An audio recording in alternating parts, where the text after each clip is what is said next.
ফিরে আসা দ্বিতীয় পর্ব, পরবর্তী অংশ। বিকেলে ভাইয়া ভাবি এলো। বাড়িটা আবার আগের মতো আনন্দময় হয়ে উঠল। ভাইয়া এসেই মেজর চ্যাটার্জিকে দু হাতে জড়িয়ে ধরল।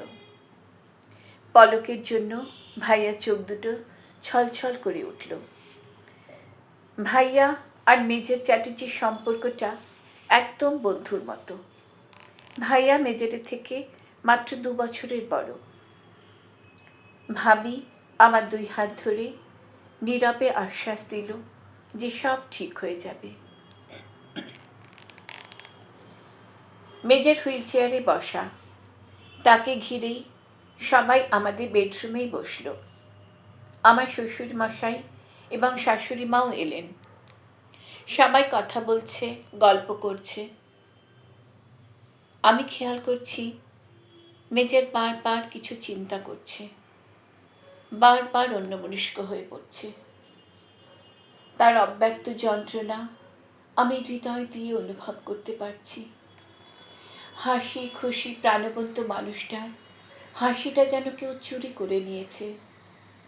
হাসিটা যেন কোথাও হারিয়ে গেছে। আমার বুকের ভিতরে যে ভীষণ কষ্ট।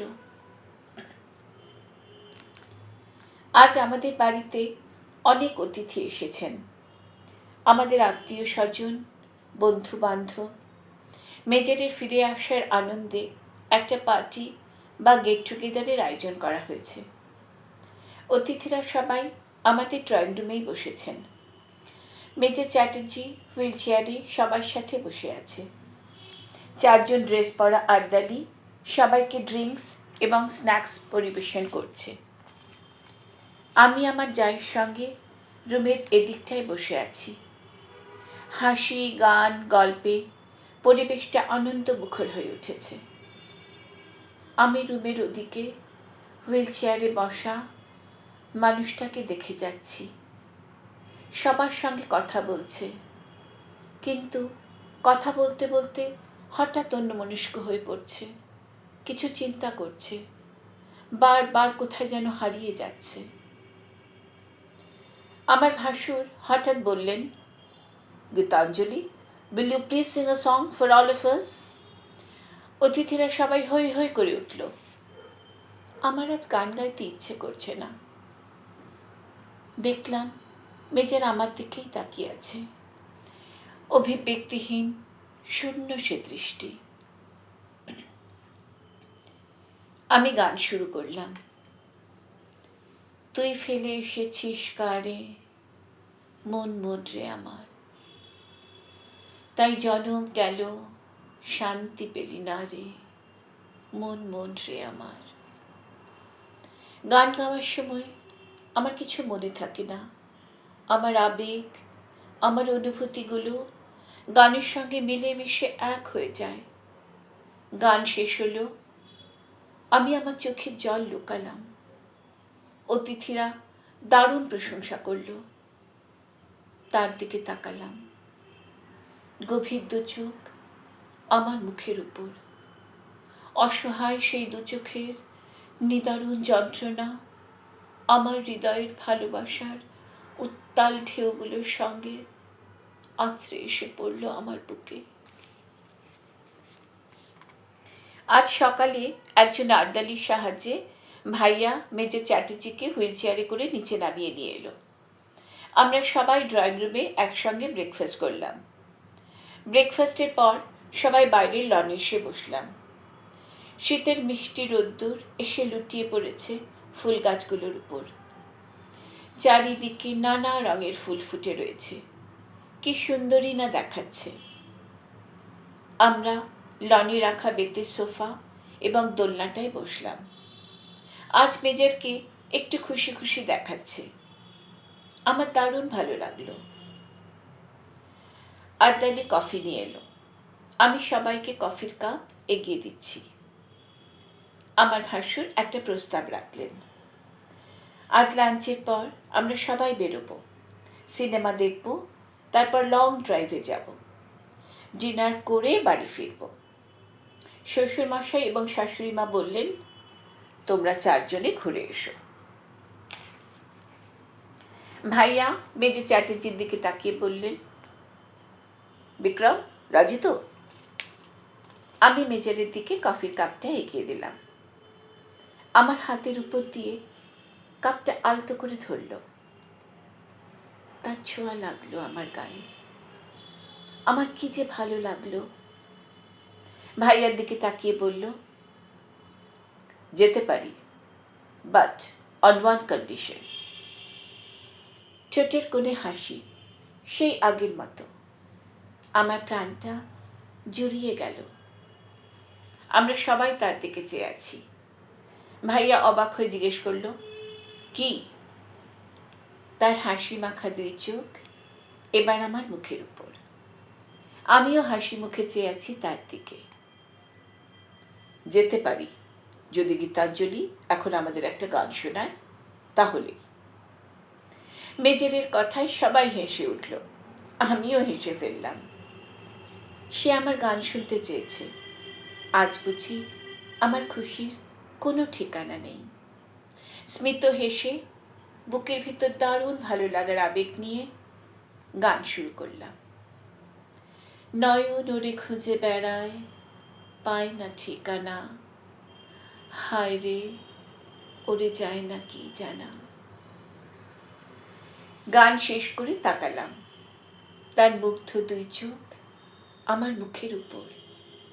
আজ এতদিন পর তার অচেনা 2 চোখকে যেন বড় চেনা মনে হলো। ডিনার করে আমরা বাড়ি ফিরছি। ভাইয়া গাড়ি চালাচ্ছে, ভাবি সামনে বসেছে, পিছনে আমি আর মেজর চ্যাটার্জি। আমি জানলা দিয়ে বাইরের দিকে চেয়ে আছি। আজকের দিনটা খুব সুন্দর কেটেছে, মনটা খুশিতে ভরে আছে। হঠাৎ আমার হাতের উপর তার হাতের স্পর্শে চমকে ফিরে তাকালাম। সিটে হেলান দিয়ে বসে আছে, 2 চোখ বন্ধ। তার হাতটা আমার হাতের উপর, আমার বুকের ভিতর এ কোন ঝংকার। দেখতে দেখতে 7 দিন কেটে গেল। ভাইয়া ভাবি চলে গেল। বাড়িটা আবার যেন খালি হয়ে গেল। মেজরের মুখের হাসিটাও যেন আবার মিলিয়ে গেল। আগে মেজর চ্যাটার্জি কম কথা বললেও তার হাসি মুখ, প্রাণবন্ত স্বভাব বাড়িটাকে যেন আনন্দ মুখর করে রাখত। কিন্তু এখন মানুষটা কারোর সঙ্গে বেশি কথা বলে না।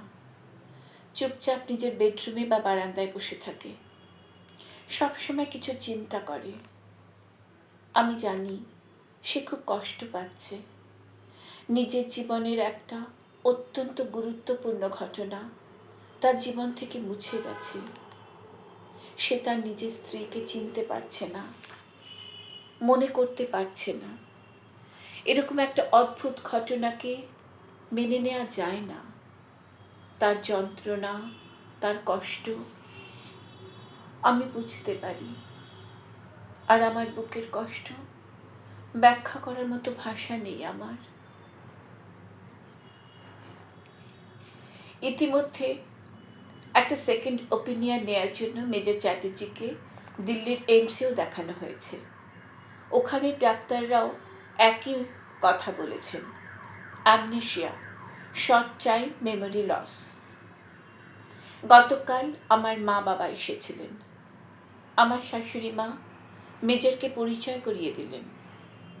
মেজরের চোখে মুখে ভীষণ সংকোচ। ওদেরকে চিনতে না পারার বা মনে করতে না পারার দারুণ লজ্জা, দারুণ কষ্ট। ওরা সারাদিন থেকে সন্ধেবেলা চলে গেলেন। আমার শ্বশুরমশাই এবং শাশুড়ি মা ওদেরকে থাকার জন্য অনুরোধ করেছিলেন, কিন্তু ওরা হোটেলে ফিরে গেলেন। আজ ভোরের ফ্লাইটে বাবা মা কলকাতা ফিরে গেছেন। আমি সবার অলক্ষ্যে মায়ের বুকে মুখ গুজে কেঁদেছিলাম। মা আমাকে বোঝালেন, গীতাঞ্জলি, তোমার মেজর চ্যাটার্জি তোমার কাছে ফিরে এসেছে, সেটাই বড় কথা। তোমাকে ওর মনে নেই, নাই বা মনে থাকলো, নতুন করে আবার শুরু করো। নতুন করে ভালোবাসা দিয়ে তাকে আবার কাছে টেনে নাও। মন খারাপ করো না। আমার মা সবসময় খুব পজিটিভ। মায়ের কথায় মনে অনেকটা জোর পেলাম।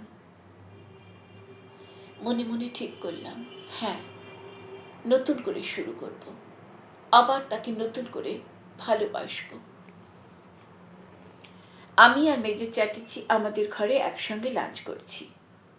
লাঞ্চ করতে করতে মেজর হঠাৎ বলল, গীতাঞ্জলি, সেই প্রথম দিন থেকে তুমি আমার এত কেয়ার নিচ্ছ, অথচ I can't even remember my wife, my such caring and beautiful wife.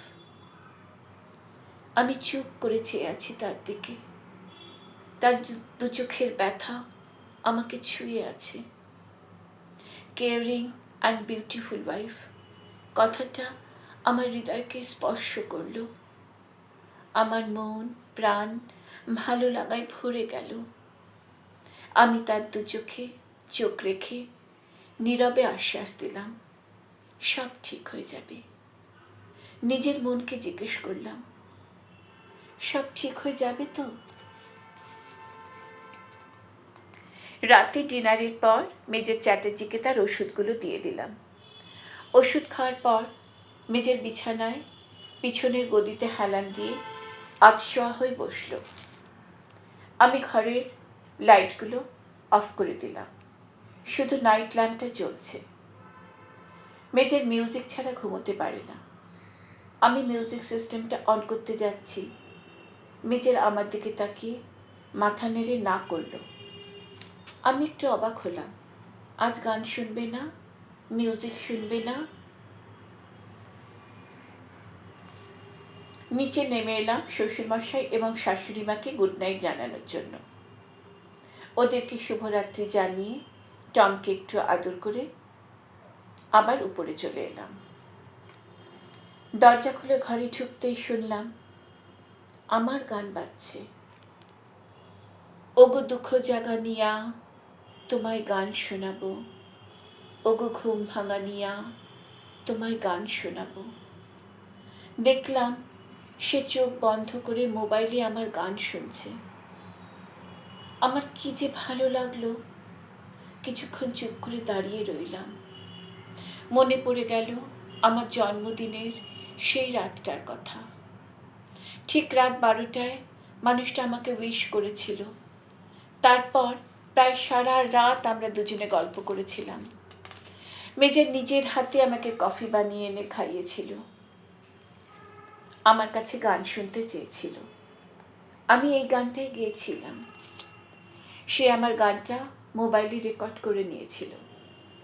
রাজৌরিতে ফিরে গিয়ে যখন একা থাকতে হবে তখন শুনবে বলেছিল।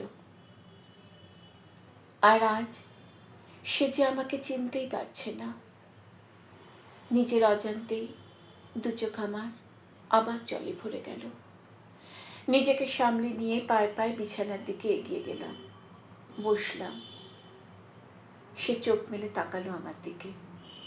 স্নিগ্ধ চাউনি, ঠোঁটের কোণে সেই আগের মতো একটুখানি হাসি ছুঁয়ে আছে। চেয়ে রইল আমার দিকে। আজ তার অতুল গভীর দুই চোখে দারুণ ভালো লাগার একটা ছোঁয়া। আর এই দুই চোখকে আর যেন অচেনা মনে হচ্ছে না আমার। গানটা শেষ হলো। মেজর মুগ্ধ কণ্ঠে বলল, তুমি খুব সুন্দর গান করো গীতাঞ্জলি। তোমার গানও তোমার মতোই সুন্দর, খুব সুন্দর। আমি মরমে মরে গেলাম। আমার অন্তরের অন্তঃপুরে বন্দি ভালোবাসা আজ যেন মুক্তি পেতে চাইছে, মানুষটার বুকে আছড়ে পড়তে চাইছে। আমি মৃদু হাসলাম। সে তার দু চোখে আমাকে ধরে রাখল। কিছুক্ষণ চুপ করে থেকে আবার বলল, গীতাঞ্জলি, তোমার আমার একসঙ্গে কাটানো সুন্দর দিনগুলো আমি যে একদম ভুলে গেছি। তুমি কি আমাকে ওই দিনগুলো মনে করতে একটু হেল্প করতে পারো? মেজরের গলায় ভীষণ আকুলতা। আমি আস্তে আস্তে একটা একটা করে বিভিন্ন দিনের বিভিন্ন ঘটনা তাকে বললাম।